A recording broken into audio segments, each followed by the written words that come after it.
Hello everyone, welcome to perfection IAS. और perfection IAS के daily newspaper and editorial analysis में आपका स्वागत है। 23 अप्रैल, उसके पहले ये कुछ वीडियोस नहीं डल पाए थे कुछ रीजंस के कारण, बट हम लोग वापस से आपको साथ जुड़ रहे हैं। तो 23 अप्रैल तक मैंने देखा क्या कि हॉट इशू पिछले हफ्ते का सैटरडे को क्या हो सकता था। तो पिछले हफ्ते का कुछ बहुत इंपॉर्टेंट इशू नहीं था जो कि हर हफ्ते पूरा कैरी किया गया हो। तो मैंने ओवरऑल जो पूरे हफ्ते कुछ और इंपॉर्टेंट न्यूज़ जो हमारा मिस हुआ था पिछले वीडियोस में, उसको एक साथ लेकर हम आज आपको साथ डिस्कशन कर रहे हैं। तो चलिए हम लोग स्टार्ट करते हैं अपना डिस्कशन। सबसे पहला जो आप देखिएगा, आपको ये आर्टिकल दिखेगा, FB whistle blower unlikely to depose. तो Lok Sabha speaker yet to respond to house panel's request seeking Zhang's deposition. तो जो एफबी का विशल ब्लोअर थे, कौन? जैंग, सोफी जैंग, इनका डिपोजिशन के लिए एक अर्जी दी गई है, बट ऐसा दिया जा रहा है कि एफबी का जो विशल ब्लोअर थे वो she is unlikely to be disposed of.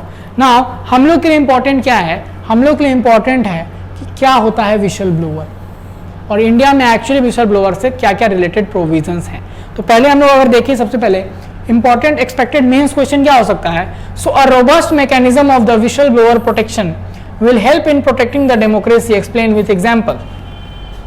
तो विशल ब्लोअर प्रोटेक्शन का एक रोबस्ट मैकेनिज्म इंडिया के अंदर होना जरूरी है, तभी जाकर क्या होगा कि डेमोक्रेसी का हम लोग प्रोटेक्शन कर पाएंगे। इस चीज को एक्सप्लेन कीजिए विथ एग्जांपल।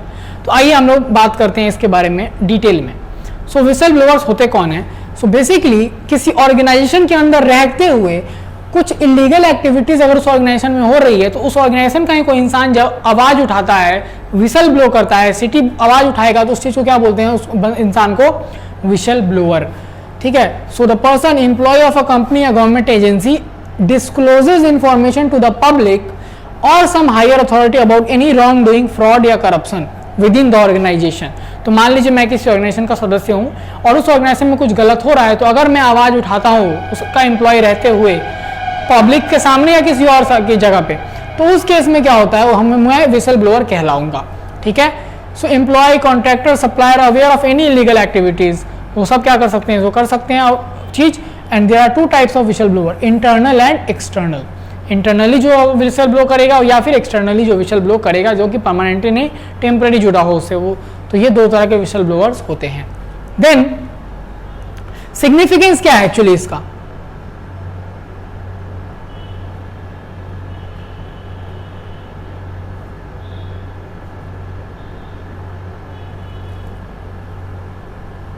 तो अगर हम बात करें सिग्निफिकेंस की, ठीक है, तो सिग्निफिकेंस क्या है इस पर्टिकुलर विशल ब्लोअर का? क्यों जरूरी है विशल ब्लो करना? So it is an effective way to detect and prevent corruption and other malpractices. जितने भी करप्शन और अदर मैल प्रैक्टिसेस ऑर्गेनाइजेशन के अंदर चल रहे हैं उसको डिटेक्ट करने का बहुत अच्छा तरीका है, इफेक्टिव है। साथ साथ रॉन्ग डूइंग और फ्रॉड एक्सपोज होगा। It has help save millions in public fund, avoid disaster for health. और बहुत सारे ऐसे एग्जांपल्स में देखा गया है कि इसके तहत बहुत सारे क्या, ये भी आपको बहुत हद तक इनसे ये देखा गया है कि कुछ जगहों पर इसका फायदा हुआ, बहुत सारे फंड सेव भी किए गए हैं। ठीक है। उसके बाद हमेशा जो है फायर्ड, सूड, ब्लैकलिस्टेड, अगर आप देखिएगा यहाँ पे कि इसका सिग्निफिकेंस जब आप देखते हैं तो इसमें एक चीज आपको समझ में आएगा कि सिग्निफिकेंस इसलिए जरूरी है कि ये पब्लिक फंड्स को बचाने में बहुत हेल्प करता है और हेल्थ और इन्वायरमेंट के डिजास्टर्स को रोक सकता है। जैसे कि मान लीजिए कि कोई ऑर्गेनाइजेशन है जिसने इन्वायरमेंटल इंपैक्ट बिना जाने हुए प्रोसीड कर रहे हो, तो कुछ ना कुछ यहाँ पे क्या हो सकता है? इन्वायरमेंटल कंसर्न भी हो सकता है। तो उन चीजों को ये क्या करता है? ये रोकने की कोशिश करता है। ठीक है। बट प्रॉब्लम क्या है कि क्यों लोग आवाज नहीं उठा पाते हैं? Why people are not actually raising their voice या विशल ब्लो नहीं करते हैं? उसका रीजन क्या है? तो सबसे पहले कि जो रिपोर्टिंग होती है, it comes at a high price. जैसे या तो उनको निकाल दिया जाएगा, they will be sued, blacklist कर दिया जाएगा ताकि कहीं और भी जॉब ना मिल पाए, they will be arrested, threatened, या कभी कभी किसी किसी केस में मरवा भी दिया जाता है। In some societies whistle blowing carries connotation of betrayal rather than being seen as a benefit to the public. और कुछ सोसाइटी में विशल ब्लो करना एक धोखा माना जाता है कि आपने ऑर्गेनाइजेशन को धोखा दिया है, इट इज अ बिट्रेयल। ठीक है। तो ये सारी चीजें हैं कि इसके कारण इतना सिग्निफिकेंट होते हुए विशल ब्लो जो है ज्यादा नहीं कर पाता है लोग इंडिया के अंदर खासकर। ठीक है। अब और क्या रीजंस हो सकता है कि लोग जो है वो अपना हाथ पीछे खींच लेते हैं? पहला तो फियर ऑफ कॉन्सिक्वेंस जो हमने देख लिया, believe that nothing will be done, ये भी सोच है लोग के अंदर कि हम कुछ बोलेंगे भी तो वो चूंकि इतने पावरफुल है कि उनके खिलाफ कुछ नहीं होगा, ये प्री कंसीव माइंड में हमारे रहता है। और uncertainty about how, where and whom to report, क्योंकि एक अच्छा मैकेनिज्म अगर नहीं होगा तो पता ही नहीं चलेगा कि एक्चुअली मैं किसको रिपोर्ट करूँ और कैसे रिपोर्ट करूँ, ठीक है। एंड दूसरा, protecting whistle blowers from unfair treatment can give courage to people to report wrongdoings, और यानी कि अगर प्रोटेक्शन स्कीम आता है, अच्छा रोबस्ट प्रोटेक्शन स्कीम आएगा तो अल्टीमेटली लोगों को एक क्या मिलेगा, एक हेजिटेशन कम होगी और लोगों के अंदर एक बिल्डअप आएगा कि वो कहीं ना कहीं मोटिवेट होंगे विसल ब्लो करने के लिए। सो अगर हम बात करें विसल ब्लोअर प्रोटेक्शन एक्ट 2014 में जो आया था, जो नोटिफाई बहुत लेट हुआ, so it enables any person to report an act of corruption, willful misuse of power or discretion by a public servant or criminal offence by a public servant, and it includes all public servant, minister, member of parliament, lower judiciary etc. all, ठीक है। State government के भी employ उसमें आते हैं। Disclosures are made to a specified competent authority, competent authority होगा, उसी को आप अपना इंफॉर्मेशन डिस्क्लोज करेंगे और आपकी आइडेंटिटी जो है उसको प्रोटेक्ट करना भी उस अथॉरिटी की जिम्मेदारी है। Your identity will remain anonymous, ठीक है। देन अगर आप इसमें देखिएगा तो ये स्कीम जो है, इसी के बारे में ये आर्टिकल जो है वो कह रहा है कि क्या ये रोबस्ट मैकेनिज्म इंडिया के अंदर एक्चुअली होना जरूरी है। जी हाँ, बिल्कुल ज़रूरी है। एक रोबस्ट मैकेनिज्म नहीं होगा तो हम लोग कहीं ना कहीं विशल ब्लो जो है, जो कि एक आप कह सकते हैं गुड गवर्नेंस में बहुत इंपॉर्टेंट रोल प्ले कर सकता है, वो हमारा मिसिंग हो जाएगा। तो आई होप उस क्वेश्चन का आंसर हम लोग अब लिखने में एक्चुअली सक्षम रहेंगे। चलिए हम लोग नेक्स्ट आर्टिकल पे आते हैं। इसमें आपको ज़्यादा कुछ नहीं जानना है, बस आपको ये जानना है कि प्रीलिम्स पॉइंट ऑफ व्यू से इंडिया आउट कैंपेन जो है वो किस देश में चलाया जा रहा था। So India out campaign was being launched in Maldives. तो मालदीव्स के अंदर एक्चुअली इस कैंपेन को भी हाल ही में करंट गवर्नमेंट ने बैन किया है। So president solely calls it a threat to national security, क्योंकि कहीं ना कहीं इंडिया और मालदीव्स के बायलैटरल रिलेशंस खराब होते हुए दिखते हैं, इसलिए सोली ने इस पर्टिकुलर कैंपेन को बैन कर दिया है, ठीक है। So Maldivian president has definitely said that this campaign is being banned, और इसने बोला है कि एक नेशनल सिक्योरिटी के लिए थ्रेट है। अब ये कैंपेन एक्चुअली लाया किसके द्वारा गया था?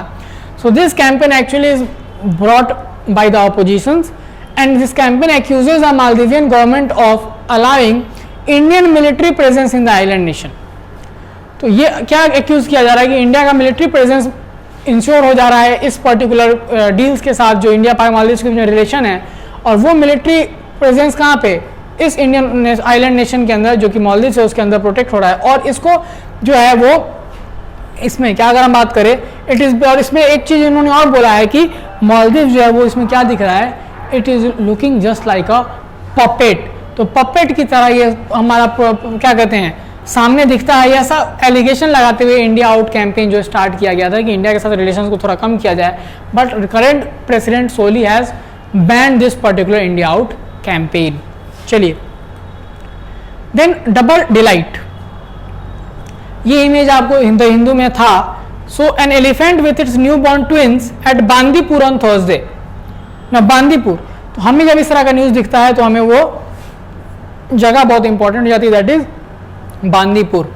तो अगर हम लोग इसके बारे में बात करें कुछ, तो बांदीपुर जो हमारा है, it was establish in 1973 Bandipur tiger reserve under project tiger. In 1985, by including adjacent areas from Venugopal Wildlife Park, it was enlarged and named as Bandipur national park फिर बन गया। इसका लोकेशन ये दो कंटिगुअस डिस्ट्रिक्ट मैसूर और चामराजनगर में के बीच कर्नाटका के, और tri junction of state Karnataka, Tamil Nadu और केरला। तो बेसिकली हम क्या बात कर रहे हैं, नीलगिरी के एकदम जंक्शन पे ये है लोकेटेड, ठीक है। And it is forms a part of Nilgiri biosphere reserve. Diversity की बात करें, it lies in the richest biodiversity area of the countries, और surrounded by Mudumalai tiger reserve Tamil Nadu में, Wayanad wild life sanctuary south west Kerala, और काबिनी टाइगर रिजर्व जो बंदीपुर और नागरहोल को Drake करता है वो नॉर्थ वेस्ट में कर्नाटका के तरफ। तो ये हमारे लिए इंपॉर्टेंट था Bandipur tiger reserve. Then expert body needed on man animal conflict, ऐसा बोला है हाउस पैनल ने। तो आपको यहाँ पे बस एक चीज ये जानना है कि जो हमारा वाइल्ड लाइफ प्रोटेक्शन एक्ट 1972 है, it provides a legal framework for the protection of various species of wild animals and plants. ये आपको पता है। तो जो मैन एनिमल कॉन्फ्लिक्ट होता है, इस चीज को रोकने की जिम्मेदारी भी कहीं ना कहीं क्या होती है, फिर इनकी बनती है इस एक्ट के तहत हमारे एजेंसीज की। और चूंकि ये इसीलिए किया गया है, बहुत बार इसको चेंज किया गया क्योंकि कन्वेंशन के हम सिग्नेटरी हैं जिसका नाम है sites. Sites stand for convention on international trade in endangered species of wild fauna and flora. और इसका हम लोग सिग्नेटरी होने के कारण हम लोग को बहुत सारी चीज़ें करनी पड़ती हैं ताकि हम लोग के अंदर एनिमल्स का प्रोटेक्शन जो है वो बना रह पाए। ठीक है, तो उसी तहत में जो हमारा बोला गया है कि हाउस पैनल ने क्या कहा है कि एक एक्सपर्ट कमेटी जो है वो जरूरी है, किसके लिए, फॉर मैन एनिमल कन्फ्लिक्ट को सिर्फ देखने के लिए एक एक्सपर्ट पैनल बनाना जरूरी है। ठीक है, और जो मिनिस्ट्री ने एक हाल ही में एक लॉज प्रपोज किया उसमें ये कहा गया है कि ऑलरेडी की एक स्टैंडिंग कमेटी बननी चाहिए of the state board for wildlife to make the functioning of the body more purposive. तो ये सारा आपको चीज़ को इसमें जानना जरूरी है कि मैन एनिमल कन्फ्लिक्ट के लिए एक अलग से एक्सपर्ट बॉडी बनानी जरूरी है, ऐसा पैनल ने बोला है हमारा। NITI Aayog targets electronic vehicle push with battery swapping policy. ठीक है, and the draft plan aimed at electric 2 and 3 wheelers. तो इस पॉइंट के बारे में अच्छे से समझे अगर हम लोग, तो आप देखिएगा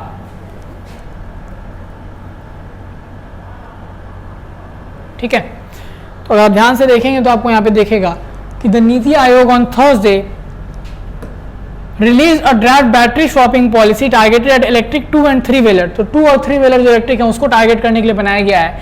as the government think tank aims to expedite the large scale adoption of electric vehicles. तो इलेक्ट्रिक व्हीकल को अडॉप्ट ज्यादा से ज्यादा किया जा सके उसके लिए लाया गया है हमारा बैटरी स्वैपिंग पॉलिसी। और इस पॉलिसी का proposal includes incentive for electric vehicle with swappable batteries. Battery swap करके इलेक्ट्रिक व्हीकल पे सब्सिडी दिया जाएगा, इंसेंटिव दिया जाएगा, plus the subsidies to firms which is manufacturing the swappable batteries, technical and testing requirements and reduction of GST among other things. तो GST reduction की भी बात कही गई है इस पॉलिसी के तहत। And battery swapping involves exchanging discharge batteries for a charge once, delinking the vehicle and fuel and hence reducing the upfront cost of the vehicle. ठीक है, and this policy recommends prioritising all metropolitan cities. पहले तो जहां भी 4 million से ज्यादा population है वहां पे इसको ज्यादा पहले फोकस किया जाएगा। तो हमारा बैटरी स्वैपिंग पॉलिसी है जो कौन लेकर आया है, नीति आयोग। ये आपके प्रीलिम्स के लिए भी इंपॉर्टेंट है और मेंस में भी आपका साइंस एंड टेक में क्लाइमेट चेंज से रिलेटेड टॉपिक्स में ये बहुत इंपॉर्टेंट होता है। Now coming to the prelims practice question for the day. तो first question, with reference to NITI Aayog draft battery swapping policy जो अभी हमने देखा, consider the following statements. During budget 2019-20 the central government announce plans to introduce a battery swapping policy and interoperability standards. पहला statement गलत है क्योंकि अभी रिसेंट बजट में ये चीज बोला गया है। And the overall vision is to catalyse the large scale adoption of electric vehicle. ये एकदम सही है। So correct answer is 2 only. ये आप ऑलरेडी डिस्कस कर चुके हैं अभी हम लोग हाल ही में। Next question, with reference to draft protection and enforcement of interest in aircraft objects bill 2022, consider the following statements. The bill implements the provision of convention of international interest in mobile equipment in Cape Town and it suggests remedies pending final adjudication of claim as well as safeguard a debtor's claim during insolvency proceeding against its Indian buyers। तो हम लोग detail में इसका देखते हैं, दोनों student ठीक है। Then with reference to the Paris Book Festival 2022, consider the following statements. India is designated as the guest of honor country at the Paris Book Festival 2022 being organized from 21st to 24th April 2022. So this statement is correct. Indian pavilion has been designed by National Institute of Design NID, which the following statements are correct। तो आप देख सकते हैं कि India is designated तो guest of honour तो हमें पता ही है। एंड इंडियन पवेलियन जो था वो सेम डे पे इनॉग्रेट किया गया, Indian pavilion at the Paris book, और इसको डिजाइन किसने किया गया है, NID के द्वारा ही किया गया है। So both statements were correct. Then, with reference to National Research Development Corporation (NRDC), consider the following statements. It is an enterprise of the Union Ministry of Finance. Second, it was established in 1953 with the primary objective to promote, develop and commercialize the technologies, know-how, invention and patents। तो आइए हम लोग इसका discussion देखेंगे।